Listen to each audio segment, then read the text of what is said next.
फैल गई कि नबी पाक सल्लल्लाहु अलैहि वसल्लम शहीद हो गए। जब सहाबा ने ये सुना तो कई सहाबा ये सुनकर भागने लगे, यहाँ तक कि हजरत उस्मान और हजरत उमर जैसे सहाबी भी जंग छोड़कर भाग गए। लेकिन सिर्फ 12 लोग नबी पाक सल्लल्लाहु अलैहि वसल्लम के साथ बाकी रहे, जिनमें इमाम अली अलैहिस्सलाम, साद बिन अबी वक़ास जैसे सहाबी थे। तो बाकी बचे मुसलमान पहाड़ पर चढ़ गए, जिसे देखकर अबू सुफियान पीछे हट गया। जब वो वापस मुड़े तो नबी पाक सल्लल्लाहु अलैहि वसल्लम ने इमाम अली और बाकी कुछ सहाबा को इनके पीछे भेजा ताकि ये पलट कर हमला न कर दे। और इन सहाबा ने बड़ी बहादुरी दिखाई, जिसकी अल्लाह ने कुरान में तारीफ की है। इस जंग में मुसलमानों को बहुत नुकसान हुआ, जैसे कि नबी पाक सल्लल्लाहु अलैहि वसल्लम के चचा हजरत हमजा रजी अल्लाह तआला अन्हा शहीद हो गए, जो कि मुसलमानों के आर्मी चीफ थे। उहद की जंग के बाद अबू सुफियान ने आखिरी कोशिश की मुसलमानों को खत्म करने की, और इसने अरब के कई बड़े कबीलों को अपने साथ मिलाया ताकि इस बार वो एक बड़ी फौज के साथ मुसलमानों को खत्म कर सके। उन्होंने 10,000 का लश्कर तैयार किया, जबकि मुसलमान टोटल 3,000 थे।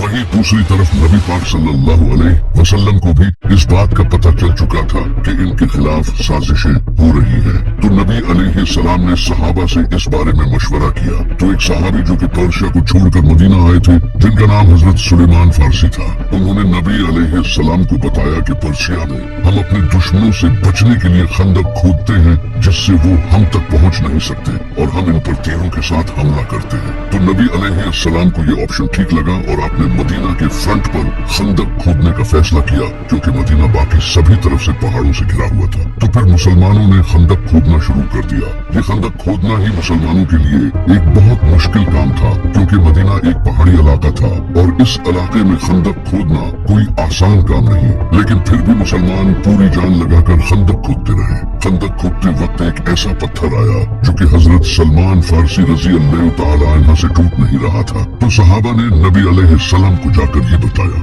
फिर नबी अलैहिस्सलाम खुद आए और आपने इस पत्थर पर 3 बार हथौड़ा मारा, जिससे वो पत्थर टुकड़े टुकड़े हो गया। इस पत्थर को तोड़ते वक्त नबी अलैहिस्सलाम को एक रोशनी दिखाई दी, और फिर आपने फरमाया कि पहली बार जब मुझे रोशनी दिखाई दी तो अल्लाह ने मुझे रोम अता किया, और दूसरी बार जब मुझे रोशनी दिखाई दी तो अल्लाह ने मुझे पर्शिया अता किया, और तीसरी बार अल्लाह ने मुझे यमन भी अता कर दिया। उस वक्त रोमन और पर्शियन एम्पायर दुनिया की सुपर पावर थी। जब मुनाफिकों ने यह सुना तो वो कहने लगे, यहाँ हमारे इतने बुरे हालात हैं और ये रोमन और पर्शियन एम्पायर की बातें कर रहे हैं। ये जंग मुसलमानों के लिए बहुत बड़ी आजमाइश थी, क्योंकि इससे पहले जंगे उहद में मुसलमानों के साथ जो हुआ था, उसके बाद अब दोबारा फिर 10,000 का लश्कर इन्हें मारने आ रहा था, और मुसलमान सिर्फ 3,000 थे। जैसे ही वो 10,000 का लश्कर जंग लड़ने मदीना पहुंचा तो वो इस खंदक को देखकर हैरान रह गए, क्योंकि इन्हें इस बात का बिल्कुल भी अंदाजा नहीं था। इनके पास दूसरा कोई ऑप्शन नहीं था, तो उन्होंने खंदक के बिल्कुल सामने पड़ाव डाला। लेकिन एक इंसान ऐसा था जिसने ये खंदक पार कर ली। इसका नाम था उमर बिन अब्दुवद। ये इंसान एक बहुत बड़ा जंगजू था, जिससे पूरे अरब के लोग डरते थे, क्योंकि ये 100 आदमियों से अकेला लड़ता था। जैसे ही ये खंदक पार करके मुसलमानों के सामने आया, इसने मुसलमानों की पूरी फौज को चैलेंज दिया कि तुम तो कहते हो कि मरने के बाद हम सीधा जन्नत में जाएंगे, तो आओ मैं तुम्हें तुम्हारी जन्नत में पहुंचा दूं। लेकिन इसे देखकर 3,000 मुसलमानों में किसी की भी हिम्मत नहीं हुई कि वो इसके सामने आकर इसका मुकाबला कर सके, सिवाय एक 27 साल के लड़के के जिसका नाम था अली।